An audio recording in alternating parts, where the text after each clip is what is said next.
This Raw Vision video is brought to you by Metro Solar, proud partner of the Richmond Football Club.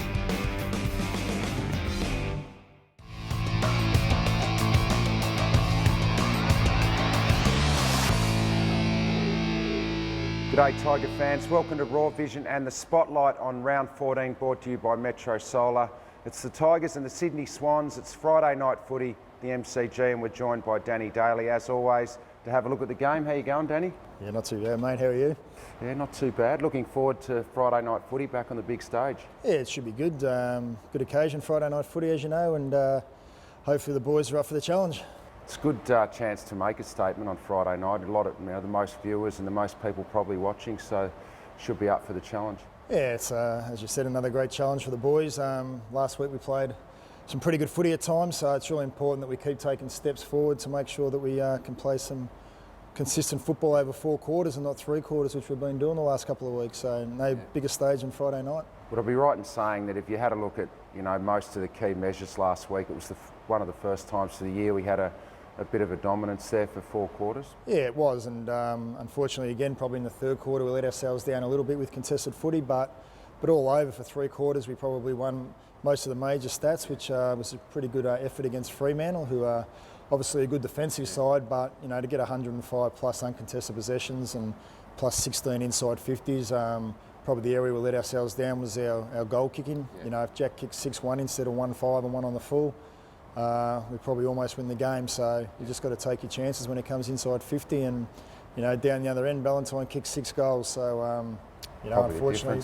it probably was the difference at the end of the game, and that's the unfortunate thing about football. Sometimes you play good footy but don't get rewarded, and hopefully Jack's got his kicking shoes on this week, because we've been out in the track all week doing goal kicking, as you can imagine. So hopefully we get it right. Hopefully we do. Well, let's have a look at the team. Young Ben Lennon goes out of the side, and you bring back in a hard nut in Matty Thomas. Yeah, I think it's important, again, Friday night footy in Sydney, the way they play, that we can win contested football and get our hard nuts around the contest. Molesy, Thomas, Cochin, Ricky Paterdi played in the midfield last week. Those type of players in the inside, and try and get some speed on the outside with Brandon and Lids, Basher Hooley, Shane Edwards, these types. So he'll come in and hopefully add a bit of grunt around the stoppages. You talked about Anthony Miles, and he has been a real positive in the last 2 weeks. I'm all about positives here on the spotlight, and just want to point out, this is actually elite when you look at the contested possessions and clearances, Danny. Yeah, it is, and again, as I said, I think last week or the week before, it was just a matter of time before Molesy got his opportunity, and he's taken it with both hands, and those figures are they're pretty good figures. They're right up there with the best. So he's been a revelation for us, and a positive for us. And one thing about him is he just keeps going at the football, like nothing phases him in terms of who might be going to him. Crowley went to him for a little bit in the 3rd quarter, and Fife and Mundy were always going to him. So he just gets the job done, and this week will be no bigger challenge. And against Kennedy, Jack in there, McVeigh through there, so hopefully he can continue that form. I think he will, because he wins his own footy. Probably the key duel is going to be Alex Rance and Lance Franklin. No Kurt Tippett, so if you can tick off Franklin, you go a long way towards winning the game, and Rance has a good record on him.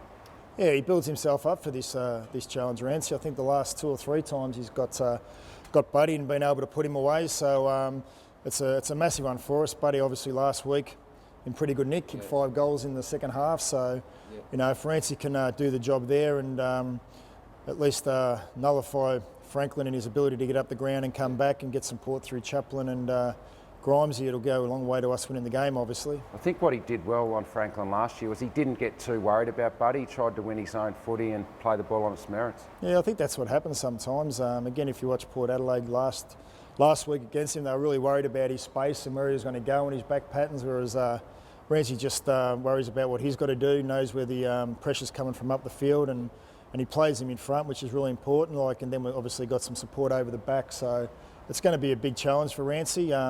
Obviously they've got Reed down there as well and Goods, and there's a chance they might bring Pike back, so they could go with 4 talls down there this week. So it's going to be another big challenge for Rancy. Certainly is. Now, the 2 players that I think you need to nullify, obviously, off half-back are Malcheski and Shaw. What will you do with one of those guys? I'm not sure about them, though. Are they hipsters from Brunswick Street, or are they footballers? Have a look at the beards on them. Must be a competition going down there, I reckon. The biggest beard in the half-worst hairdo. But they don't get a lot of contested ball. It's all outside run and carry, and it sets them up. Yeah, it does. Sydney are very good in getting their numbers back. Their midfielders get back through Kennedy and Jack, and these guys always patrol the outskirts of the pack and get the handball receives. As you said, there's not a great deal of contested possessions, but they do send them up through their rebounds. Yeah. We'll go after one of them. As yet, we're not 100% sure which one. Sometimes Malcheski will play on a wing, or Shaw might play on a wing, so we just got to see where they line up. Morrow's obviously done a job for us as a defending forward in the past, and Yui has as well, so we'll probably just wait and see what transpires at the start of the game. Yeah. Shaw's gone to the Lidio before, so we'll just see what happens there, and 2 or 3 minutes into the game we'll make a move depending on which one plays half back, I suppose, and then lock them down hopefully. Well, they're both having terrific years, so hopefully we can get the job there.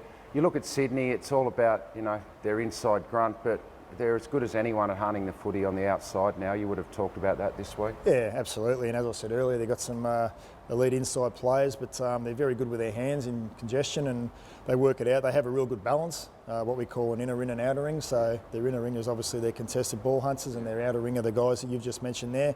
Obviously Hannabury's a big one as well, but he's out this week, which is a big bonus for us. But they'll bring someone in who can play the role and play the structure. Might be Keith who comes back in, who knows what they're going to do, but it's really important that we win the footy on the inside, or if they win it on the inside, that we've got our outer ring who cover their outer players. Brandon Ellis has been in good nick lately, and it's really important that our half forwards get up the ground and really try and squash them in. As you said, there are a few opportunities there. No Tippett, Ben McGlynn also not back. Yeah, so he's out. Hopefully the boys can go into the game with a good attitude and get the 4 points. Yeah, well, they're certainly trained well this week, and they've been up and about. And whilst we're not getting the 4 points, we're probably taking a little bit of inroads in the last few weeks, winning 3 out of the 4 quarters in the last 2 or 3 weeks. So it's really important that we take that to the next step. Obviously, our third quarters have been poor, so we've tried to address that this week and have some things up our sleeve, hopefully, that we can control that in the third quarter. But it's another opportunity for us. No greater task than Sydney Swans on a Friday night, so hopefully we have a good crack. Yeah, thanks, Danny. Hopefully we're winners this week, mate. And next week's a bit different. We'll have a bit of fun. I don't know what to do. I feel good. I feel positive. The boys, the last few weeks, has been some real steps forward. So get there, Tiger fans. Friday night footy at the MCG. No better way than to silence the critics than a win on Friday night against the Sydney Swans. We'll see you there.